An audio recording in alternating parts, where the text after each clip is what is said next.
দায়িত্বের কাছে আমি বন্দী, এই সত্যটা আমি প্রতিদিন নতুন করে বুঝি।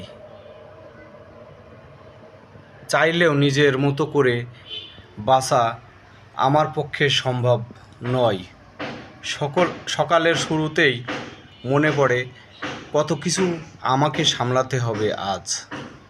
নিজের ইচ্ছাগুলো চুপচাপ থাকে, অন্যের প্রয়োজনটাই আসে আগে।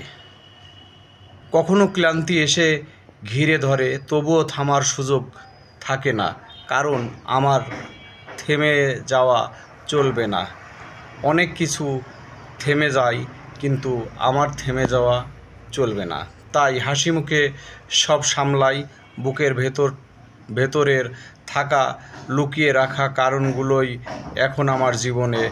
দায়িত্বের কাছে আমি বন্দী, আমি দায়িত্ব পালন করব, তবুও এগিয়ে যাব।